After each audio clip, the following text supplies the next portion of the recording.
नमस्कार, welcome to world affairs. मैं हूं प्रशांत धवन। नमस्ते फ्रॉम भारत। नाउ ये जो वीडियो अभी आप देखोगे, छोटी सी वीडियो है, this will give you goose bumps. नमस्ते from Bharat.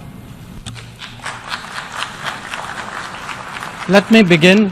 That was very special. और अगर आप सोच रहे हैं कि जयशंकर साहब यूनाइटेड नेशंस में क्या कर रहे हैं, देखिए हर साल सितंबर महीने में दुनिया भर के जो वर्ल्ड लीडर्स हैं, मिनिस्टर्स हैं, प्रेसिडेंट्स हैं, ये पहुंच जाते हैं यूनाइटेड नेशंस के हेडक्वार्टर्स में, जो आपको मिलेगा इन न्यूयॉर्क। अब यहाँ पे फॉर एग्जांपल आप देख पाओगे, पहला स्पीच दिया था ब्राजील के प्रेसिडेंट ने। उसके बाद वेरियस और लीडर्स यहाँ पर आए, उन्होंने अपनी कंट्री का पर्सपेक्टिव रखा दुनिया के सामने। और ये मंच बहुत ही इंपॉर्टेंट होता है। यूनाइटेड नेशंस का जो स्पीच है और उसके बाद का जो आप इंटरव्यू वगैरह देते हो, ये मैटर करता है। एक वर्ड भी इधर उधर चला गया तो एक ग्लोबल न्यूज बनती है। पाकिस्तान के आज के समय जो केयर टेकर प्राइम मिनिस्टर हैं, ये यूएन में ब्लंडर करके आ चुके हैं। तो आपको आइडिया होगा कि ये मंच कितना इंपॉर्टेंट है। और खराब एक बार यहां पे कोई बात बोल दी तो दुनिया भर में कैसे न्यूज बनती है। पाकिस्तान के केयर टेकर पीएम ने आपको पता होगा, ये कह दिया था कि अगर यूएसए के पास इजराइल है तो चाइना के पास पाकिस्तान है। ये स्टेटमेंट देखकर कई लोग हंस पड़े थे। फिर इन सब के बाद ज़ेलेंस्की आए। ज़ेलेंस्की ने यह कहा कि Russian evil can not be trusted. इन्होंने बेसिकली कॉल ये दी कि रशिया को यूनाइटेड नेशन से आप निकाल दीजिए। अब इसके बारे में कोई क्या करेगा क्या नहीं करेगा वो अलग बात है, मगर ज़ेलेंस्की ने ये यूएन की जनरल असेंबली में ये बात बोल दी थी। उसके बाद ऑफ कोर्स जो बाइडेन भी आए, वेरियस लीडर्स आए, और फिर जयशंकर साहब की बारी आई। अगर यहाँ पे आपका क्वेश्चन ये है कि पाकिस्तान की तरफ से पीएम गए, यहाँ पे ज़ेलेंस्की गए, बाइडेन का भी स्पीच हुआ, तो जयशंकर साहब यहाँ पर क्यों गए? पीएम मोदी ने यहाँ पर स्पीच क्यों नहीं दिया? देखिए डिपेंड करता है शेड्यूल पर। काफी बार प्राइम मिनिस्टर्स बिजी होते हैं तो उस कंट्री को रिप्रेजेंट करते हैं उस कंट्री के विदेश मंत्री। अब एग्जांपल, इस बार का जो यूएनजीए का सेशन है, जो 78th यूएन जनरल असेंबली का सेशन इस वक्त चल रहा है, इसमें 85 प्रेसिडेंट्स ने स्पीच दिया। प्राइम मिनिस्टर थे 41 और फिर मिनिस्टर्स थे 47। तो ये एक बहुत ही कॉमन बात है, या तो प्राइम मिनिस्टर या फिर जो विदेश मंत्री है वो यहाँ पर एक कंट्री की तरफ से स्पीच देते हैं। नाउ जयशंकर साहब ने अपनी स्पीच में ना इंटरेस्टिंगली कनाडा का नाम तक नहीं लिया। इस पूरी ट्रिप में जब जयशंकर साहब यूएस गए ना, मीडिया ने सबसे ज्यादा इनसे सवाल पूछे हैं कनाडा से रिलेटेड कि जस्टिन ट्रूडो पे आप क्या बोलोगे, कनाडा के साथ रिलेशंस आपके कैसे हैं, क्या आप कोई और बड़ा कदम उठाने वाले हैं। जबकि यूएन का जो मेन इनका स्पीच था उसमें कनाडा का मेंशन एक बार भी नहीं किया गया। जयशंकर साहब ने बोला क्या है, प्राइमरली जो मेन हाइलाइट्स हैं ये मैं आपको बता रहा हूं।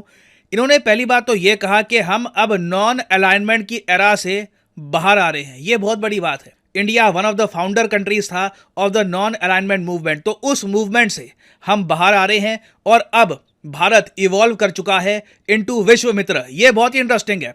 हमने ये नहीं कहा कि हम विश्व गुरु बन चुके हैं, क्योंकि अगेन देखो, विश्व गुरु एक ऐसा टाइटल है जो दुनिया आपको देती है। जब आप दुनिया में रिसर्च, साइंस वगैरह में इतना आप आगे निकल जाते हो, you are teaching the world, फिर दुनिया ही कहती है यू आर विश्व गुरु। तो हम लोग ऑफ कोर्स ये कहते हैं कि जी हम विश्व गुरु बन चुके हैं अब, तो और लगता हम लोगों ने ये कहा है कि हम दुनिया के फ्रेंड हैं। We are the friend of the world, we are विश्व मित्र। हम एक ऐसी पावर है जो ग्लोबल गुड के लिए काम करेगी। कहीं पर भूकंप आया है, कहीं पर पैंडेमिक है, इंडिया हेल्प करने के लिए जाएगा।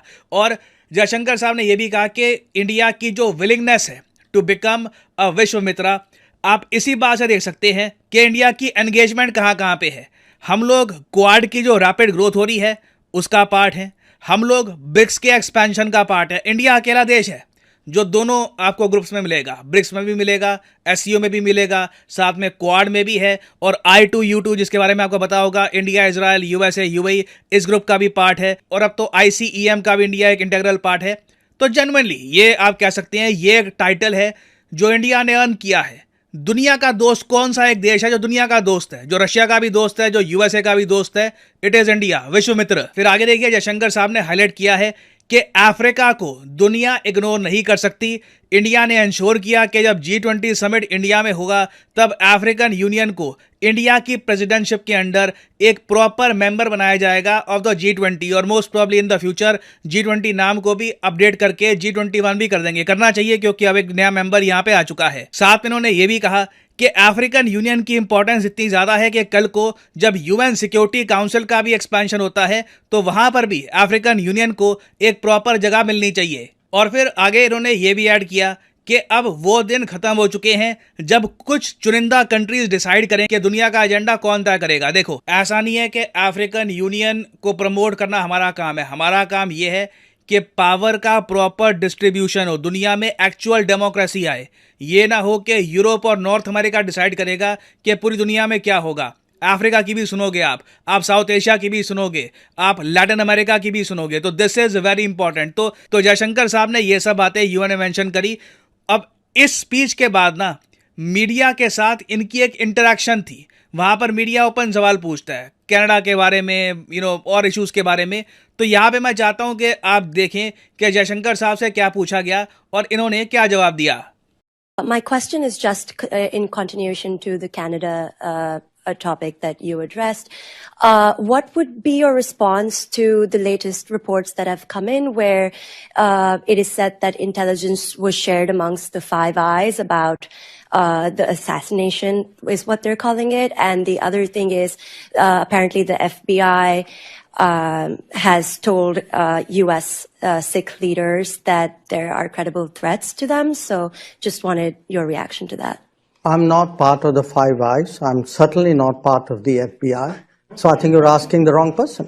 नाउ कनाडा से रिलेटेड ऐसे बहुत सारे सवाल इनसे पूछे गए कि जी बताया जा रहा है कि फाइव आइज की रिपोर्ट गई थी कनाडा को, एफबीआई की रिपोर्ट गई थी, आप क्या कहोगे उस पर? जवाब इसका यही है, ना मैं फाइव आइज में हूं ना एफबीआई में हूं, तो आप गलत आदमी से पूछ रहे हैं। तो देखो, मेन क्रक्स ये था, जो भी सवाल जयशंकर साहब से पूछे गए अबाउट कनाडा, इंडिया की कोशिश यही थी कि इशू और एस्केलेट ना हो। ये देखकर मैं कहूंगा एनकरेजिंग साइन है कि दोनों साइड्स अब इशू को और ज्यादा एस्केलेट नहीं कर रही। और अगेन देखिए, निज्जर से रिलेटेड बहुत सारी और डिटेल्स सामने आ रही हैं।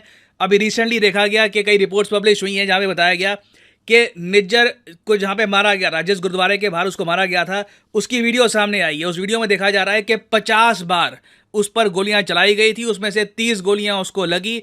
और जिन लोगों ने गोलियां उस पर चलाई थी उनमें से एटलीस्ट कैमरा एंगल से लग रहा था कि एक दो लोग सिख रिलीजन के भी थे, कई और लोग भी थे। और एक पॉसिबिलिटी है कि निज्जर को गैंग राइवलरी के अंडर भी मारा गया हो। तो अगेन अभी इस पर बहुत सी डिटेल्स बाहर आएंगी। इंडिया ने अपना मेन स्टांस यहाँ पर यह रखा है और जो रिपोर्टर्स हैं उनको भी ये बताया है कि इंडिया की गवर्नमेंट पॉलिसी नहीं है ये सब करना। जो कैनेडियन गवर्नमेंट मान के बैठ गई है कि इंडिया अब यहाँ पर हमारे सिटीजनशिप को मारेगा, इन्होंने साफ साफ यहाँ पर कह दिया है it is not government policy. ये बात समझ लीजिए। ये अपने जो लोगों को आप बता रहे हो कि इंडिया ने हमारी धरती पर हमारा सिटीजन मार दिया, बहुत ही प्रोवोकेटिव लैंग्वेज थी इनिशियली, बाद में ट्रूडो ने अपनी भाषा सही करी है। बट इंडिया ने एक बात यहाँ पर क्लियर कर दी है कि it is simply not our policy to do this. और अभी वैसे ये जो रिपोर्ट है निज्जर की किलिंग को लेकर, इस पर अभी आर्टिकल सबसे पहले वॉशिंगटन पोस्ट ने पब्लिश किया था। इस पर अभी और डिटेल्स बाकी आनी है। जब एक प्रॉपर इस पर एक रिपोर्ट सामने आएगी फ्रॉम वेरियस मीडिया आउटलेट्स, मैं उस पर एक प्रॉपर वीडियो आपके लिए बाद में ले आऊँगा।